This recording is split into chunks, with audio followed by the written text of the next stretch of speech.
Na última semana eu dei uma palestra no simpósio sobre ovo na Universidade de BH, na UNA Linha Verde. Aliás, agradecer demais o convite. E eles propuseram esse tema, os desafios da produção e comercialização de ovos frente a esse novo cenário econômico mundial. Eu aceitei fazer a discussão desse tema pela relevância, pela importância de a gente olhar o que está acontecendo e como a gente deve conduzir para ter sucesso na atividade daqui para frente.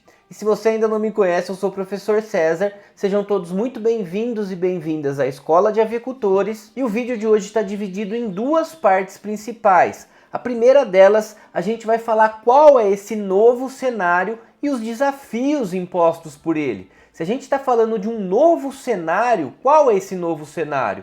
Para depois a gente olhar para as estratégias de atuação. Então fica comigo até o final do vídeo que eu vou indicar os caminhos para você obter resultado com a produção de ovos em sistemas caipiras.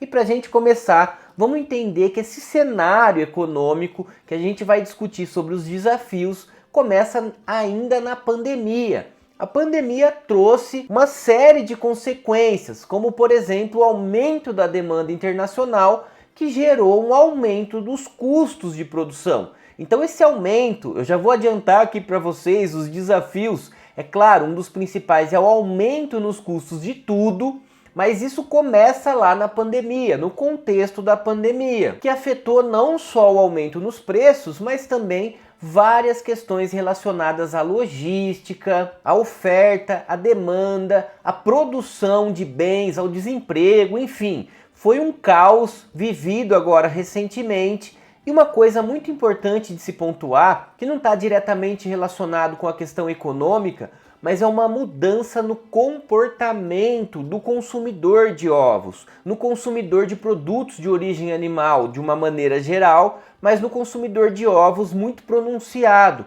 pelo maior acesso à informação e principalmente por essa contestação, essa rastreabilidade da onde o produto que ele está consumindo está vindo. Vamos lembrar que na pandemia tudo indica que foi o consumo de um animal, o consumo de um produto de origem animal que trouxe esse contexto, esse vírus para a população. E isso começou a preocupar mais ainda os consumidores. E isso tem levantado essa discussão a partir da pandemia com mais força relacionado ao bem-estar animal, da forma como os animais estão sendo criados.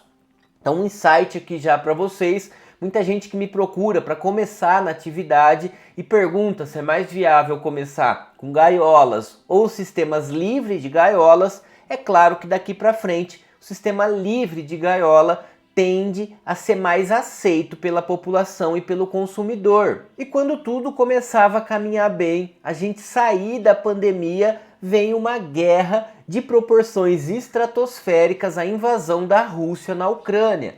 E aí tem dois pontos importantes aqui de pontuar. Um deles é que a região em conflito é muito produtora de combustível. Aquele território é responsável por boa parte da produção de petróleo, da exploração de gás natural e também da exploração dos adubos sintéticos. Então boa parte do fósforo, do potássio, de muitos outros elementos usados na adubação, eles são provenientes daquela região. O Brasil importa 80% dos adubos que são utilizados na lavoura. Então isso tem um impacto global muito importante. E um outro ponto, é claro, é a produção de alimentos na região. Eles são muito produtores de trigo e o preço do trigo está diretamente relacionado aos outros grãos, como o milho, soja. Está tudo globalizado, inclusive. E esse é o principal reflexo, o principal desafio é essa alta das commodities. Commodities de maneira geral. Se a gente pegar nos últimos 2 anos, o petróleo subiu 250% de preço. E o diesel, que é responsável pelo transporte, pela utilização nos tratores, nas lavouras, é derivado do petróleo. Então a gente tem um aumento estratosférico do preço das commodities, assim como dos alimentos. o trigo também subiu quase 100%. E só para ilustrar essa questão, eu trago para vocês sempre algumas pesquisas. Eu gosto muito de perguntar lá no Instagram. Aliás, quem ainda não me segue no Instagram, começa a me seguir lá que eu todo dia estou produzindo conteúdo, abrindo caixinhas de pergunta e também fazendo perguntas que são muito importantes para esse diagnóstico que a gente vem realizando e vem avançando na construção do conhecimento na avicultura. Eu pedi para a galera me ajudar, colocar lá quais eram os maiores desafios da produção e da comercialização de ovos frente ao cenário mundial atual, frente ao cenário econômico, que é o tema da palestra, e quase todo mundo, muita gente, relatou o preço dos insumos de maneira geral. Então esse aumento das commodities, do preço dos insumos,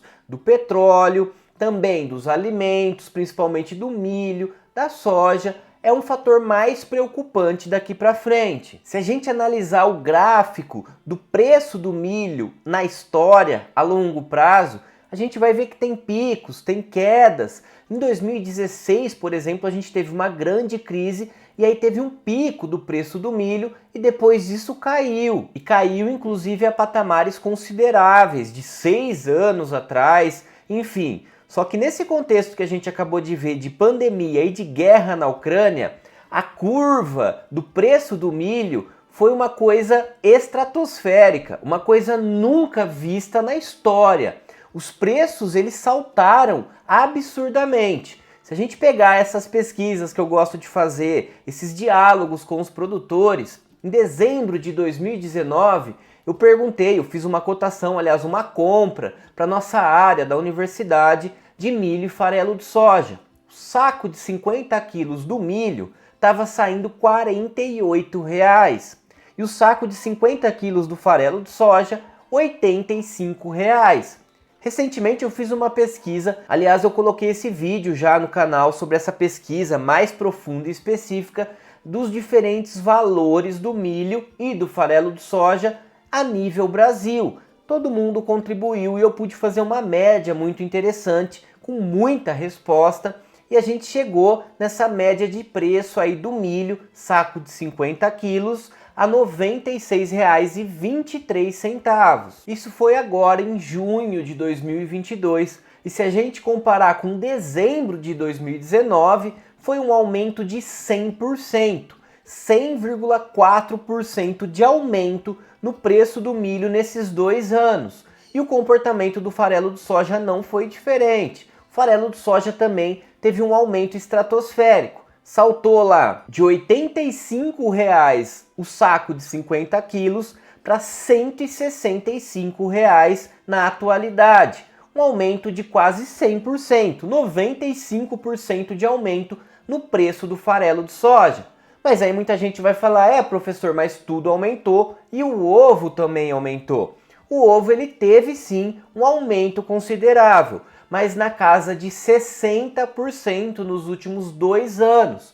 Então, enquanto os insumos aumentaram cerca de 100%, o ovo aumentou 60%.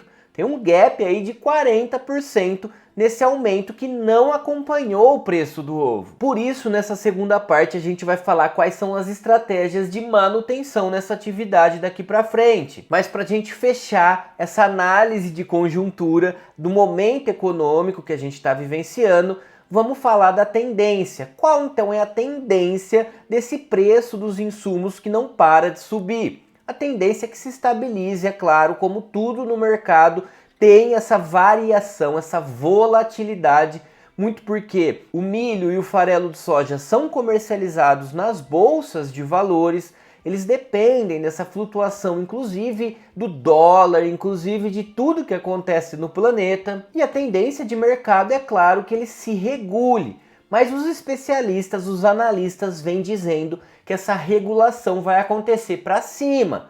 Não vamos mais assistir patamares de regulação para baixo como historicamente acontecia.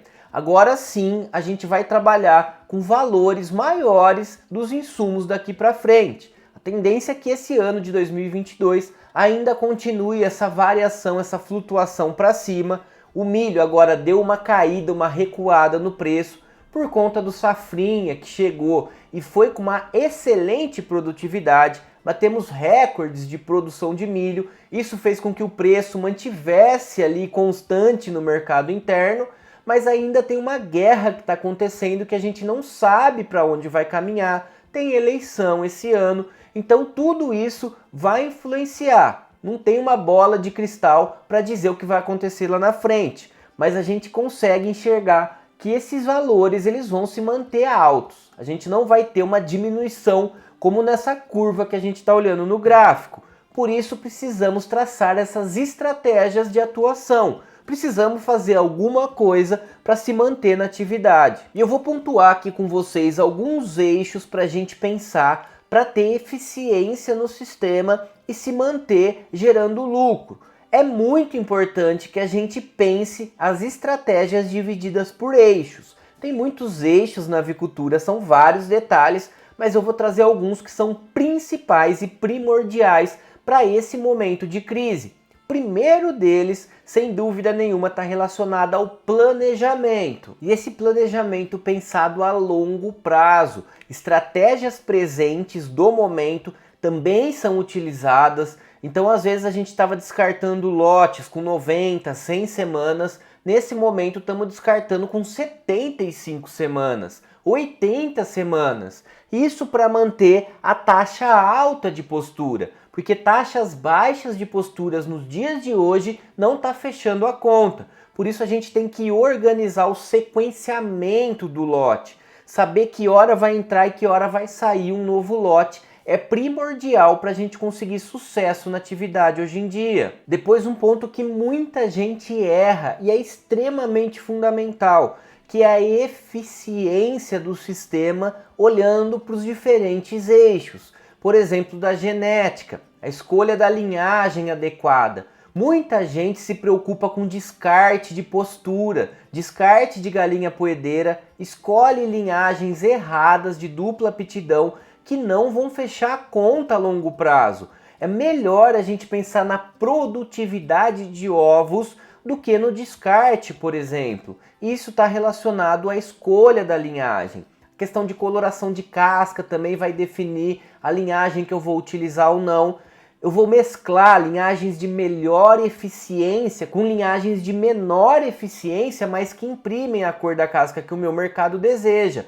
Mas eu vou pôr porcentagens. Eu preciso de porcentagens altas de linhagens de alta performance para fechar a conta. Isso pensando nesse sequenciamento de lotes, na entrada de lotes diferentes, de linhagens diferentes, mas com uma porcentagem de linhagens de alta performance. A questão de infraestrutura, de equipamentos, de manejo, tudo isso vai influenciar. Se eu vou usar ventiladores ou não, vou ter custo relacionado à ventilação, à energia elétrica, aos aspersores. Isso eu posso controlar através de densidade de aves, de altura de pé direito. Então tudo isso vai influenciar, vai impactar nos custos de produção e consequentemente vão impactar no bolso. Eu cansei de ver falta de planejamento na aquisição de muitos insumos para a produção, como vacinas. Às vezes precisa comprar vacina correndo, na hora, e aí compra mais caro, compra doses menores e muito mais caro. E isso a longo prazo, pensando nessa estratégia de negócio, vai minando o lucro. E hoje em dia não tem muito espaço para isso. Antes até tinha, eu sempre falo isso para os meus alunos, antes a gente podia errar. O mercado dava margem para erro, a gente ainda tinha lucro. Mas hoje em dia, com essa conjuntura que a gente acabou de analisar, tá mais difícil. Então tem que ter eficiência em todos os sentidos e traçar estratégias para diminuição dos custos de produção, por exemplo, relacionados à nutrição das aves. E de novo está relacionado ao planejamento, agora o planejamento alimentar. Quantos lotes, quantas aves, quanto vai se gastar de ração e aí planejar a aquisição desses insumos de forma orquestrada. Não dá para ficar na mão da casa agropecuária sofrendo pressão psicológica, inclusive. E você sabe disso, você sabe o que eu estou falando. O vendedor da casa agropecuária cada dia fala um preço, fala que vai aumentar. Você fica preso, fica à mercê desse vendedor que vai fazer a pressão, inclusive, para vender mais. Então a gente precisa fugir dessa estrutura, precisamos planejar, fazer parcerias, arrendamentos, se possível plantar o próprio insumo, adquirir insumos alternativos.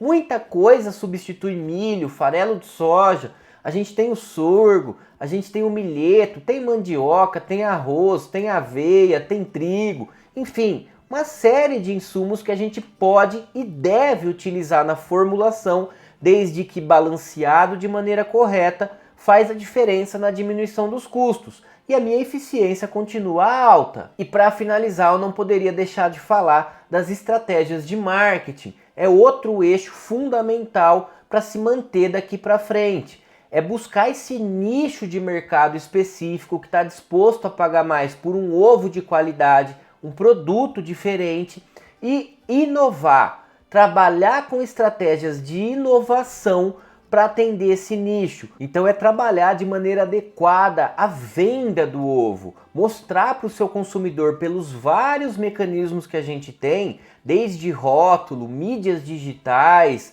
envio direto, panfleto, enfim, todas as estratégias que a gente pode adotar, essa diferença, as características de respeito ao meio ambiente, questões de sustentabilidade precisam ser pontuadas, questões sociais, produção de uma agricultura familiar, de menor escala, isso precisa ser explorado. Questões relacionadas ao bem-estar animal, a expressão do comportamento dessa ave, tudo isso precisa ser mostrado para o seu nicho de mercado para agregar cada vez mais valor ao produto.